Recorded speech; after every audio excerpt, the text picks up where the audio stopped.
4:15 in the morning. The destroyer, USS Mason, was navigating the narrowest point of the Strait of Hormuz when the first sensor anomaly appeared on the tactical console. Within seconds, the radar operator identified 20 high-speed surface contacts emerging from the radar clutter of the Iranian coastline, closing at a speed of 45 knots on a direct intercept course. This was not a routine patrol or a standard harassment maneuver. The swarm was moving in a disciplined, aggressive wedge formation that suggested a high-level coordinated strike. The air in the Persian Gulf was heavy and stagnant, a thick blanket of humidity that smelled of salt and the faint, metallic scent of heavy crude oil. To the east, the jagged mountains of the Musandam Peninsula were nothing more than black silhouettes against a sky that had not yet begun to show the first gray light of dawn. The commanding officer of the USS Mason, Commander Sarah Vance, stepped onto the bridge as the general quarters alarm began its rhythmic, pulsing wail through the ship's passageways. She ordered the ship to increase speed to 30 knots and directed the bridge wing teams to man the M250 caliber machine guns. Through her binoculars, she could see the white wakes of the Iranian fast boats cutting through the glassy black water. They were not responding to bridge-to-bridge radio calls on the international hailing frequencies. The radio remained a wall of static, a sign that the Iranian forces had activated high-powered electronic jamming across the entire maritime band.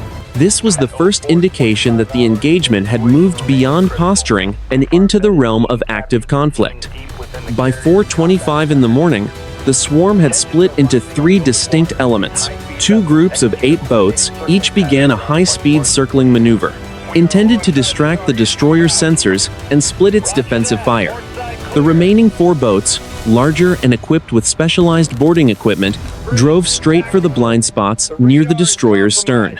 On the bridge, the tactical action officer reported that the AN/SPY-1 radar was struggling to maintain locks as the Iranians deployed clouds of chaff and magnesium flares.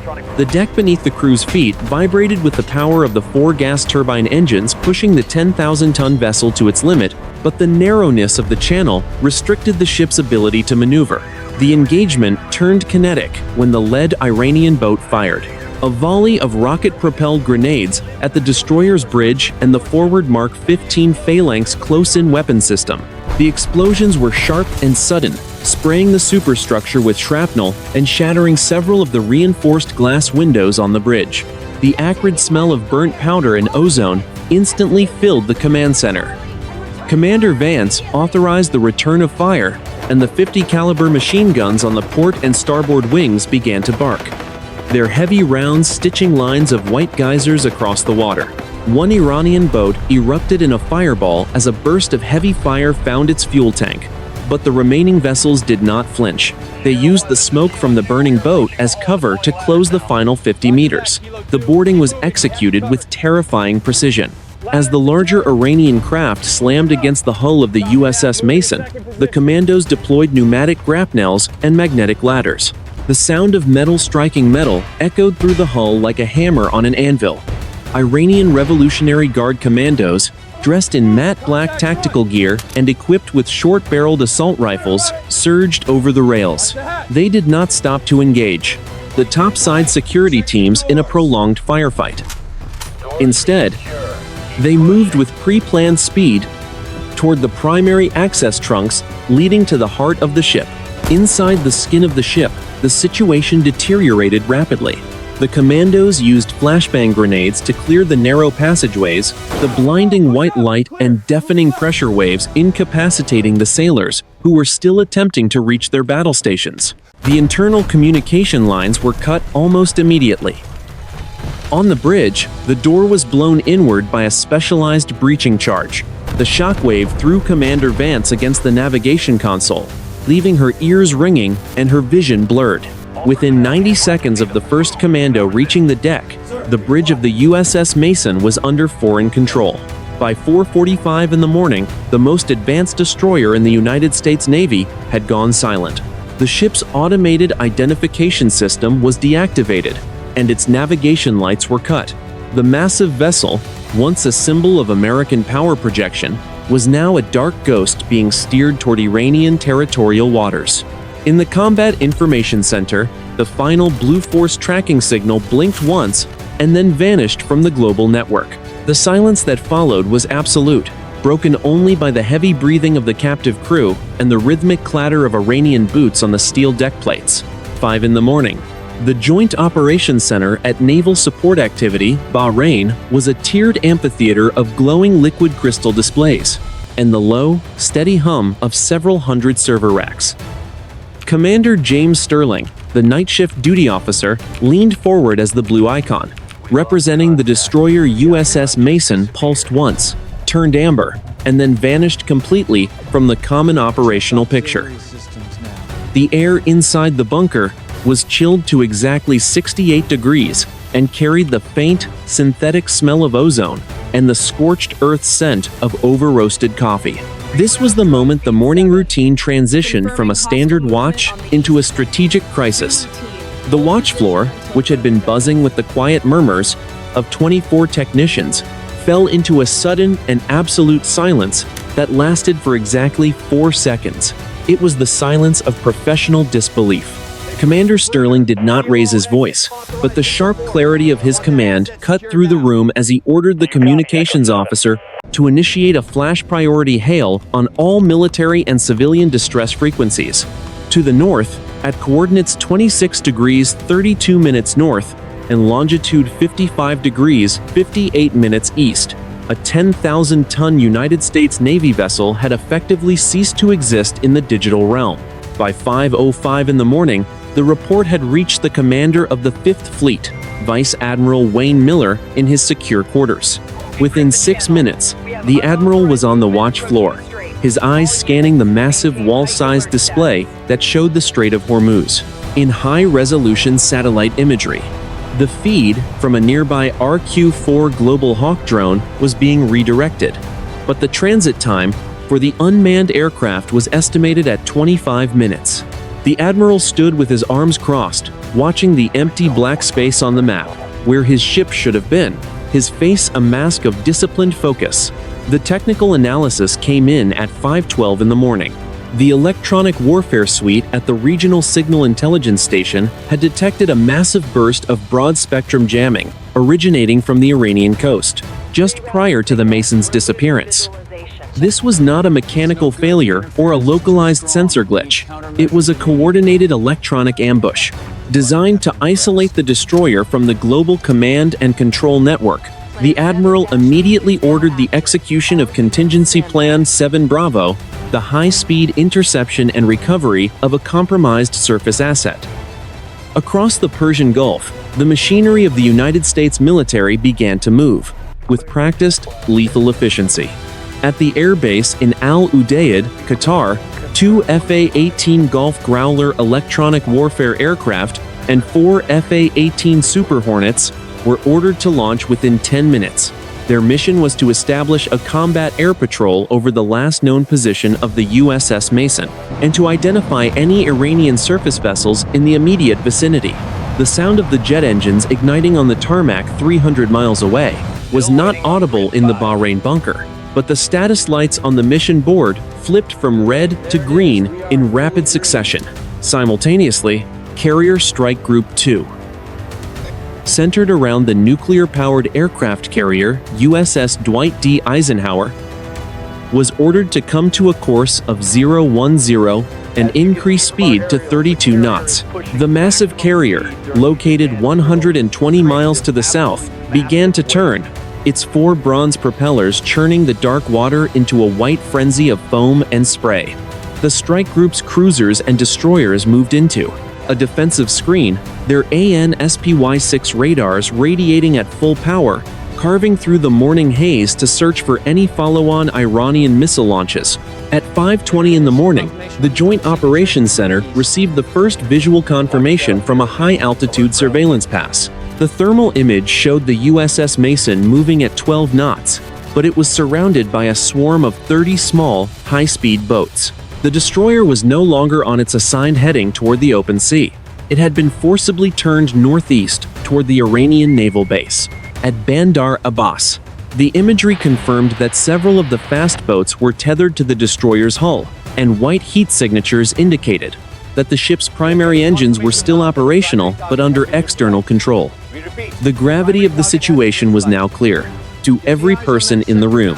A sovereign piece of United States territory was being towed into enemy waters. Admiral Miller turned to his chief of staff and issued the order to notify the National Command Authority in Washington. He then authorized the immediate deployment of the Special Operations Task Force currently embarked on the amphibious assault ship USS Bataan. The recovery mission was no longer a theoretical exercise. It was a race against the sunrise and the approaching Iranian coastline. The atmosphere in the Joint Operations Center shifted from observation to active engagement as the first tactical orders were transmitted to the boarding teams already sprinting toward their helicopters. 5:25 in the morning. The Combat Information Center of the USS Mason was a tomb of flickering blue light and the sharp, chemical smell of discharged fire extinguishers. 12 Iranian Revolutionary Guard commandos had successfully breached the heavy steel doors, using a localized thermal cutting charge that had filled the compartment with a thick, choking gray smoke. The technical heart of the destroyer, usually a hive of whispered coordinates and the rhythmic clicking of trackballs, was now a scene of silent, calculated subjection. The air was chilled by the high-capacity cooling units required for the ship's mainframe, but the atmosphere was heavy with the metallic tang of blood and the acrid scent of scorched insulation. The Iranian boarding team moved with a level of professional discipline that suggested months of rehearsal on a simulated Aegis-class deck. They did not shout. They used hand signals and short, guttural bursts of Farsi to coordinate the consolidation of the 19 United States Navy personnel who had been on watch. Each sailor was forced to the deck, their hands secured behind their backs with heavy-duty plastic flex cuffs that bit into the skin. The tactical action officer, a lieutenant commander with a deep laceration across his forehead from the initial breach, was separated from the group and pushed into a corner, his eyes fixed on the blank screens of the workstations he had commanded only minutes prior. By 5:35 in the morning, an Iranian electronics specialist had taken a seat at the primary weapons control console. He carried a ruggedized laptop, preloaded with bypass software designed to interface with the ship's internal network. The goal was not to fire the ship's missiles, which would have required complex encryption keys held only by the commanding officer and the executive officer, but to disable the ship's ability to defend itself. One by one, the status lights on the overhead displays shifted from green to amber, and finally to a dead, hollow black. The ANSPY-6 radar, the most powerful eyes of the fleet, was placed into a hard standby mode, its massive arrays no longer searching the horizon for threats. While the Combat Information Center was being neutralized, the takeover of the bridge was finalized. Commander Sarah Vance was forced to sit in the captain's chair, her hands zip-tied to the armrests. A tall Iranian officer, wearing the insignia of a colonel in the Revolutionary Guard Naval Forces, stood beside her, staring through the shattered remains of the bridge windows. The wind was picking up, the sea beginning to chop into 1-meter swells that slapped against the destroyer's hull, with a rhythmic, hollow thud. The colonel did not look at her as he spoke into a handheld radio, directing the fleet of fast boats to begin the towing operation. 2 of the larger Iranian patrol craft had moved into position directly ahead of the USS Mason's bow. Heavy braided nylon lines were secured to the destroyer's forward cleats. At 5:42 in the morning, the lines went taut. The 10,000-ton warship groaned as it was physically dragged off its original station.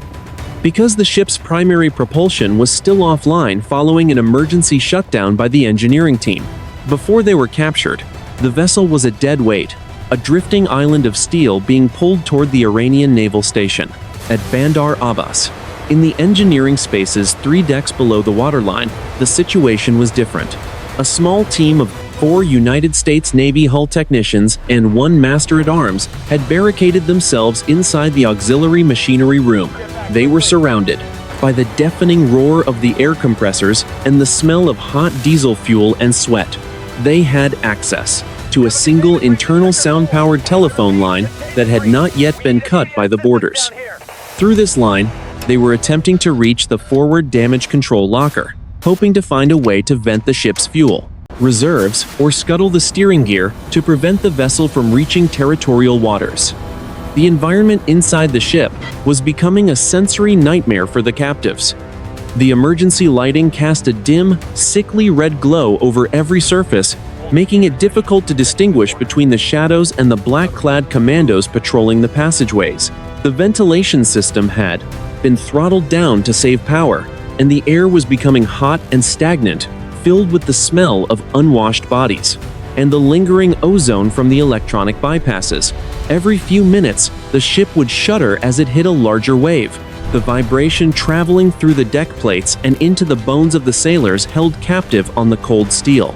By 5:50 in the morning, the USS Mason crossed the 12-mile limit, officially entering Iranian territorial waters.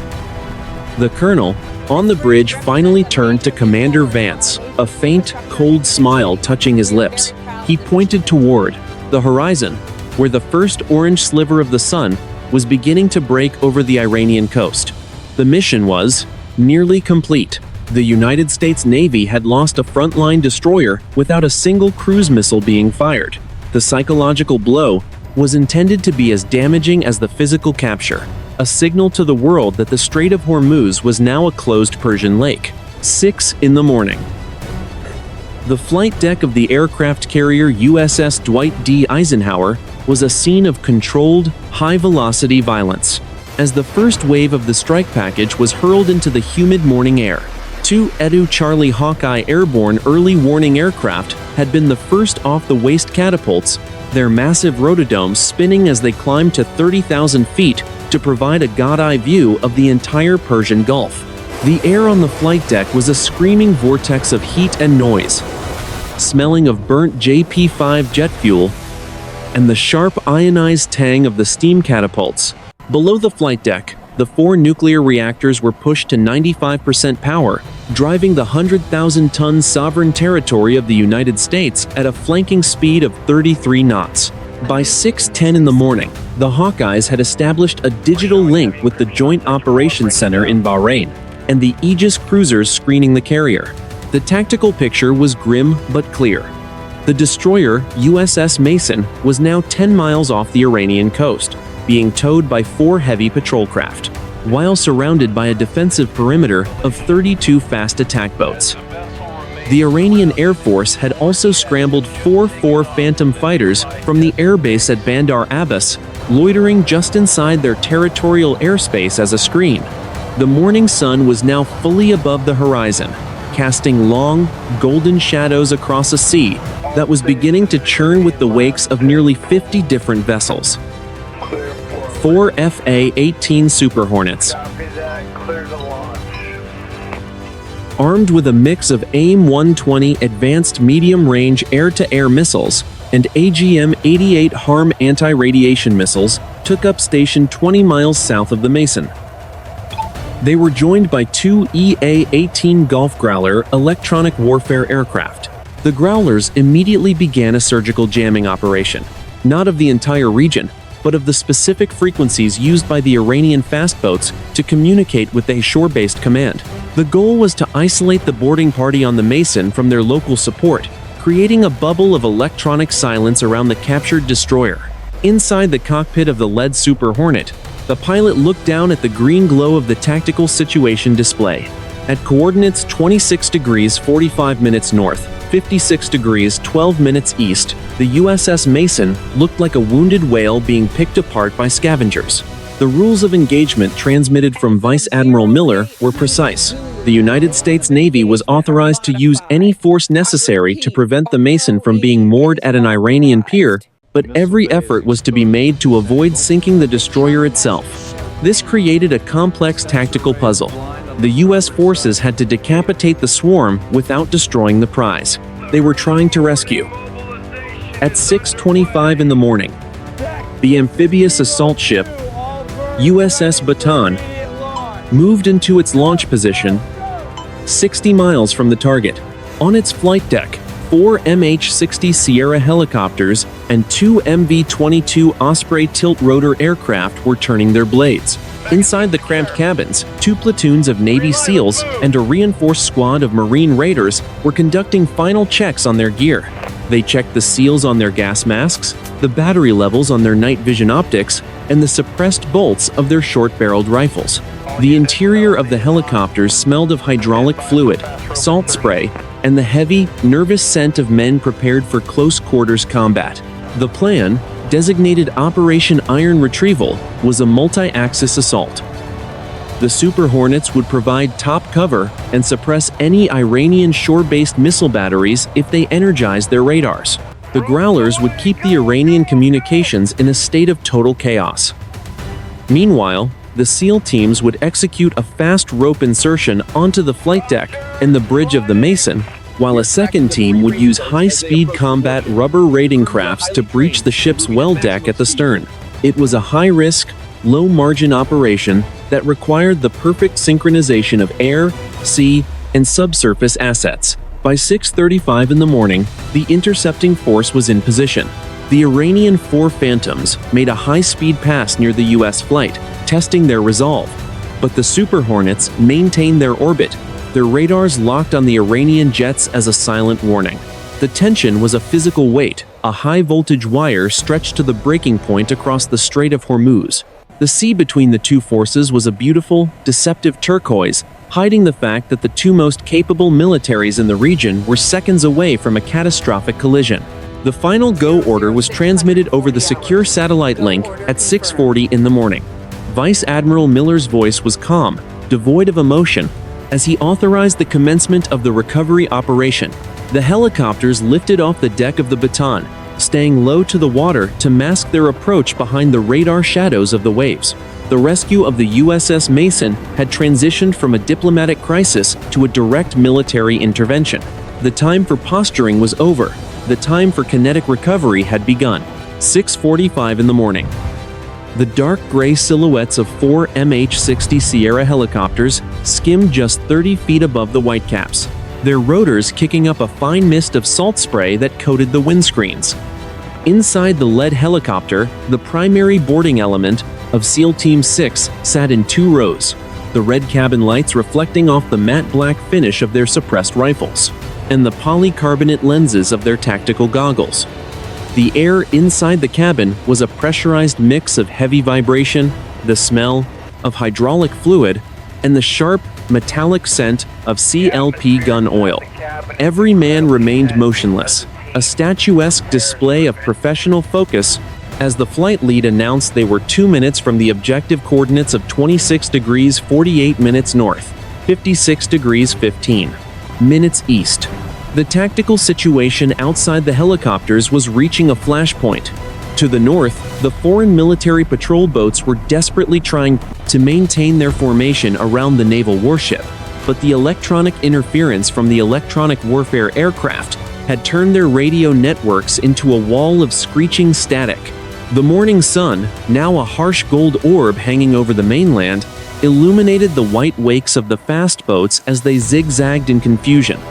The foreign military jet fighters had turned back toward the coast, unwilling to engage the 4 jet fighter aircraft that were now diving from 20,000 feet to provide close air support for the boarding teams.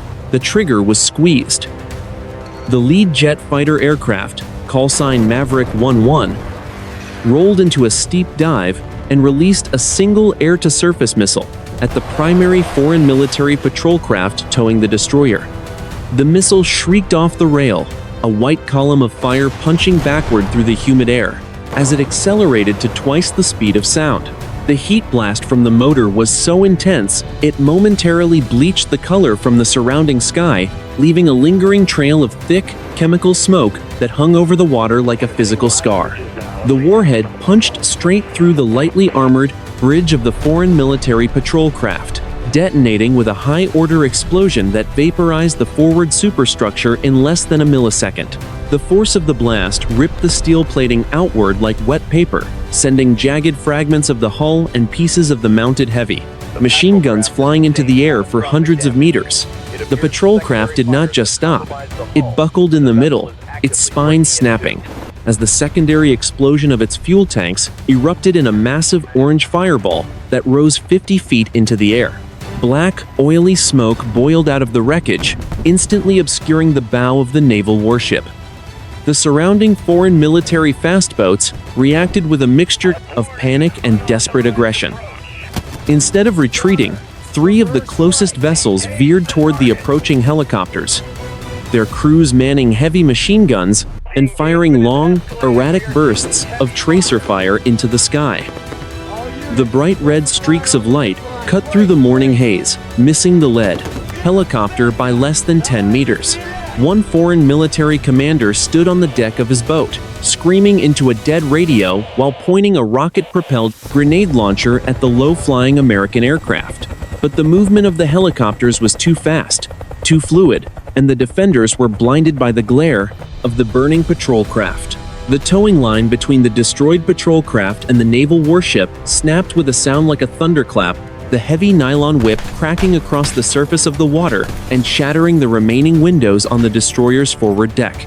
The 10,000-ton warship, suddenly free of its tether, began to wallow in the swell, its momentum carrying it slowly toward the rocky coastline. The immediate aftermath of the strike was a chaotic landscape of burning debris, white water, and the deafening roar of jet engines orbiting overhead. The perimeter had been breached, and the foreign military formation was shattered into a dozen uncoordinated elements. The lead MH-60 Sierra flared hard over the flight deck of the naval warship, the downwash from its rotors flattening the smoke and spray into a circular wall of mist. The side doors slid open with a synchronized metallic crash. Thick, fast ropes were kicked out into the wind, unfurling like black snakes to hit the non-skid surface of the deck. Within 4 seconds, the first 4 SEALs were on the ship, their boots hitting the steel with a dull thud as they immediately fanned out into a security perimeter. The recovery of the naval warship had moved from the air to the deck, and the fight for the interior of the ship was about to begin in the shadows of the superstructure. 6:52 in the morning. The flight deck of the USS Mason was a salt-crusted expanse of gray steel, now vibrating with the rhythmic thrum of the 2 MH-60 Sierra helicopters hovering just feet above the superstructure. The first 8 members of the Navy SEAL boarding element had transitioned from their fast ropes to a low, tactical crouch in less than 10 seconds, their boots finding purchase on the non-skid surface as the helicopter downwash whipped the remaining smoke from the burnt patrol craft across the deck. The air was a chaotic swirl of stinging spray and the sharp, chemical stench of high-octane fuel. To the east, the Iranian coastline was a jagged line of brown rock and hazy heat, now less than 9 miles away and closing. The SEALs moved with a mechanical, predatory fluidity, bypassing the exposed center of the flight deck to hug the shadows of the aft missile deck. They were equipped with suppressed Sig Sauer MCX Rattler rifles chambered in .300 blackout, their optics glowing with a dim green luminescence in the early morning light. The lead point man signaled the team toward the primary hangar bay door, which had been left partially open during the initial Iranian boarding. The interior of the ship was a dark cavern, lit only by the pulsing red glow of the emergency battle lanterns, casting long, distorted shadows against the bulkheads. At 6:58 in the morning, the first heavy resistance materialized. 3 Iranian Revolutionary Guard commandos, alerted by the sound of the helicopter rotors, emerged from the aviation maintenance office at the far end of the hangar. They were armed with AK-47 rifles and wore heavy olive-drab tactical vests. The hangar was a cluttered environment of lashed-down tool carts, spare parts, crates, and the smell of hydraulic fluid and stale coffee. The Iranian fighters did not hesitate. They raised their weapons and began to sweep the hangar with sporadic, uncoordinated fire. The muzzle flashes illuminating the dark space like strobe lights. The trigger was squeezed. The lead Navy SEAL pointman braced his shoulder against the edge of a steel crate and fired a controlled, 3-round burst from his suppressed rifle. The weapon emitted a series of muffled metallic coughs, and the spent brass casings clattered softly onto the deck plates. The heat from the suppressor radiated upward, distorting the air in his sight picture for a fraction of a second. The subsonic rounds tore through the 50 meters of stagnant air, stabilized by the heavy grain of the projectiles as they locked onto their targets. The impact was devastatingly precise. The 3.56mm rounds punched straight through the lead Iranian commando's chest plate, the kinetic energy throwing him backward against a heavy steel workbench with enough force to shatter the wooden stock of his rifle. The second commando was struck in the shoulder, the round severing the collarbone and spinning him around like a rag doll. Blood sprayed across the bulkhead in a dark, jagged arc, and a nearby fire extinguisher was punctured by a stray round, erupting instantly in a blinding cloud of white chemical foam that hissed as it filled the compartment. The remaining defender reacted with desperate panic, diving behind a stack of helicopter rotors and spraying a full magazine toward the SEAL's position. The heavy 7.62mm rounds from his AK-47 hammered into the steel crates, sending sparks flying and whistling through the air as they ricocheted off the reinforced hull. One round struck the lead SEAL's ceramic chest plate with the sound of a sledgehammer hitting a brick, knocking the wind out of him but failing to penetrate. The SEAL did not retreat. He rolled to his left, using the white chemical foam as concealment to close the distance. The hangar was suddenly a landscape of choking white smoke and the deafening clatter of ricochets. The SEAL team moved through the foam like ghosts, their infrared lasers cutting through the haze, to find the final defender. Two more suppressed bursts ended the resistance, and the hangar fell into a sudden, ringing silence. 6:52 in the morning. The flight deck of the USS Mason was a salt-crusted expanse of gray steel. The only sounds were the hiss of the leaking fire extinguisher and the heavy, rhythmic thud of the ship's hull hitting the 2-meter swells of the strait. The 4 Iranian bodies lay motionless on the deck, the red emergency lights making the spreading pools of blood look like black oil. While the SEALs secured the hangar, a second boarding element of Marine raiders initiated their breach at the stern of the ship. Using high-speed combat rubber raiding crafts, they had approached the destroyer's well deck under the cover of the smoke from the Maverick missile strike. At 7:05 in the morning, they used a specialized underwater thermal lance to cut through the secondary latch of the stern gate. The water in the well deck was waist-deep, surging with every wave and smelling of diesel and sea salt. The raiders moved into the ship's lower vehicle storage area, their boots splashing through the dark water as they began their ascent toward the engine rooms. The strategic clock was ticking. The USS Mason was now drifting at 6 knots, its bow pointed toward a shallow sandbar just off the coast of Bandar Abbas. In the Joint Operations Center in Bahrain, Vice Admiral Miller watched the blue icons of the boarding teams move deeper into the ship's schematic. The internal fight for the USS Mason had become a war of corridors and stairwells, a vertical battleground where every corner was a potential ambush point.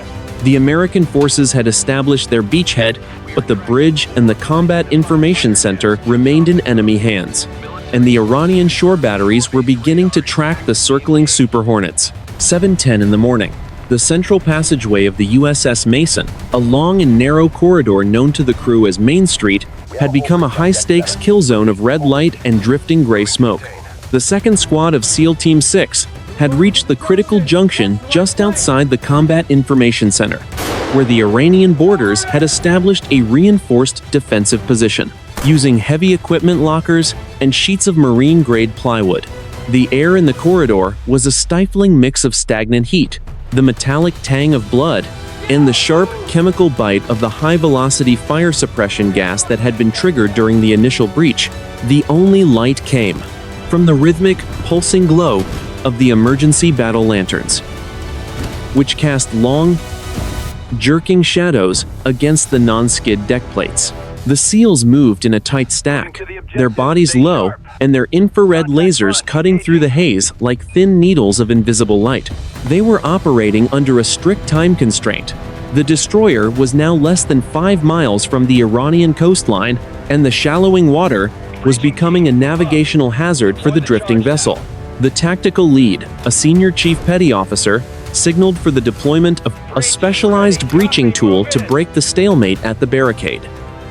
Every movement was silent, communicated through hand signals and the low, vibrational hum of their tactical headsets. The trigger was squeezed. The SEAL point man launched a 40mm high-explosive dual-purpose round from his M32 Aoun, grenade launcher directly at the center of the Iranian barricade. The round shrieked across the 15 meters of open corridor. A brief streak of kinetic energy that left a faint trail of gray smoke in the stagnant air.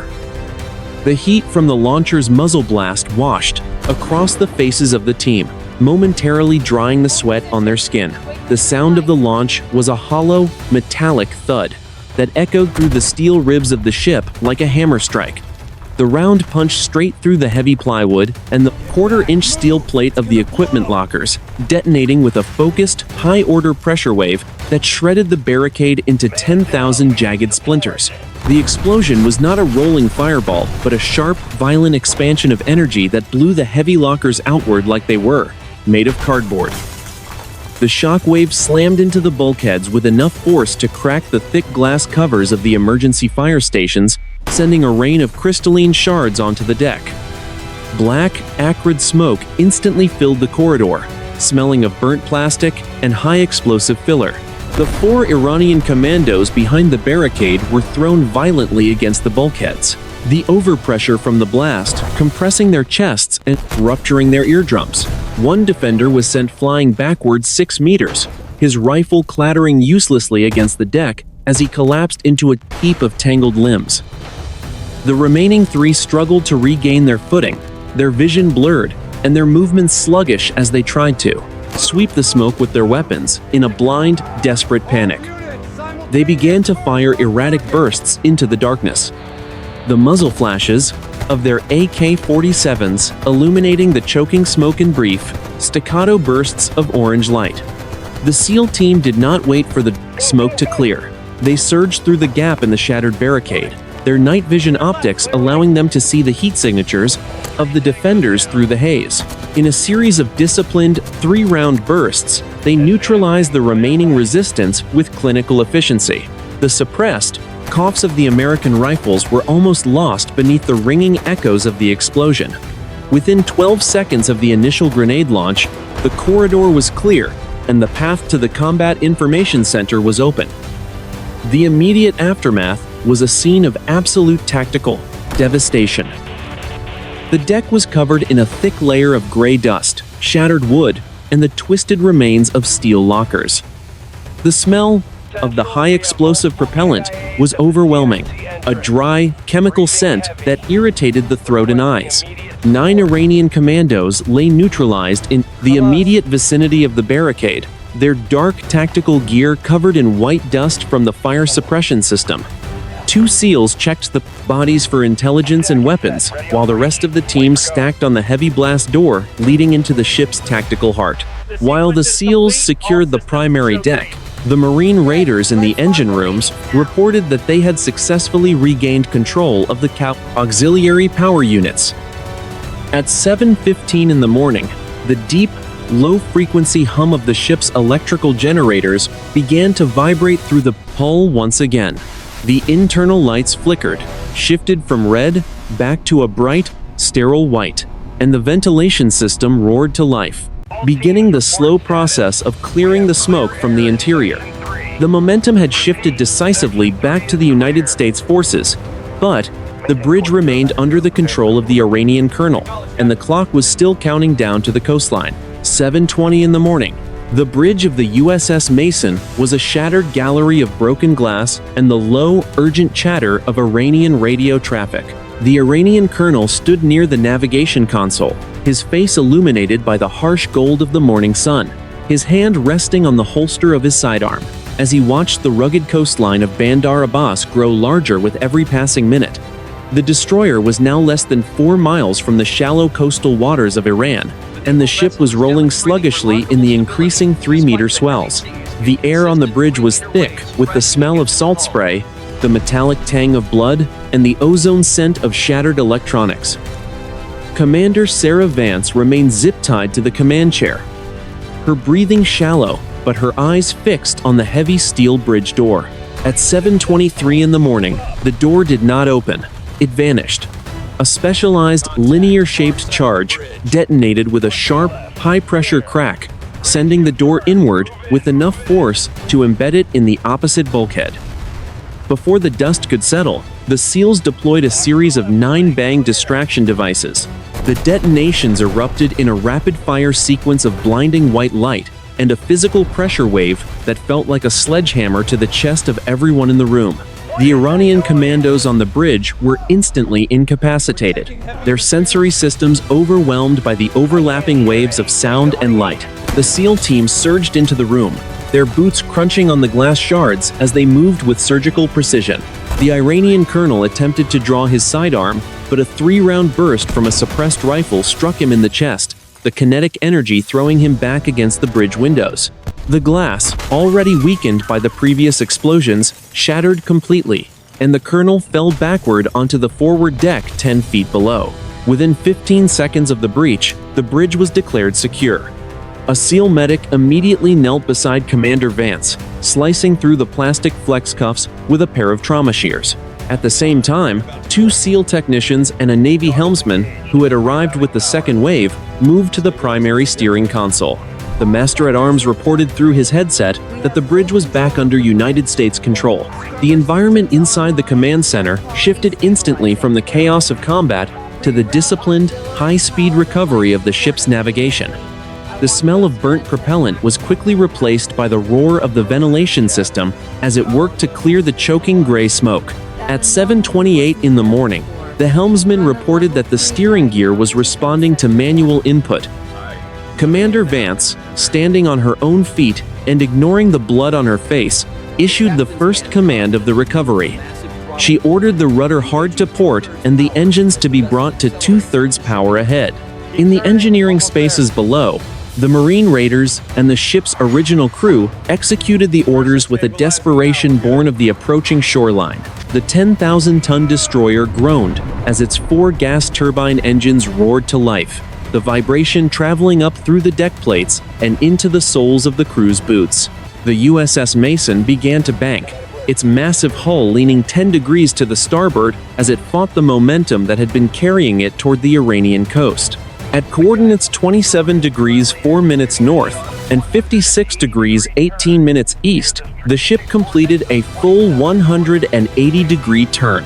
The bow of the destroyer now pointed toward the open waters of the Gulf of Oman and the safety of the carrier strike group.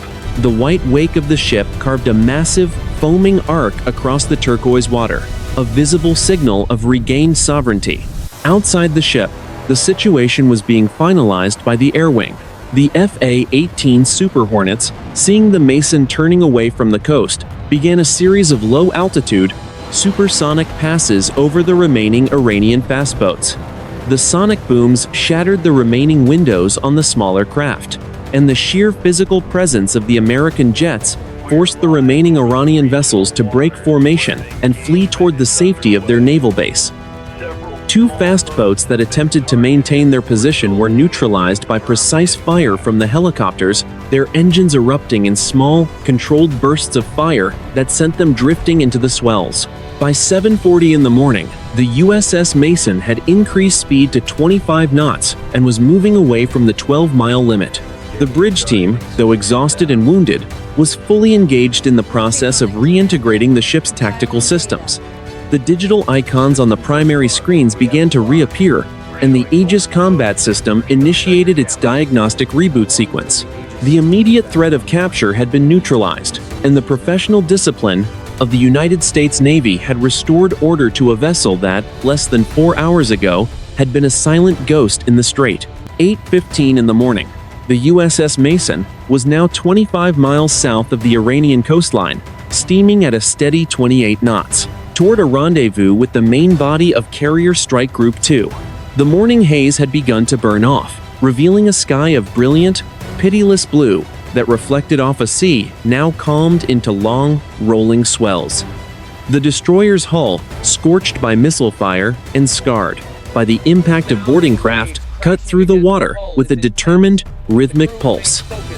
The air on the weather decks was a sharp mixture of salt spray and the industrial, citrus-scented cleaning agents being used by the crew to scrub the blood and soot from the non-skid surfaces. The logistical recovery operation began even before the ship had cleared the immediate danger zone.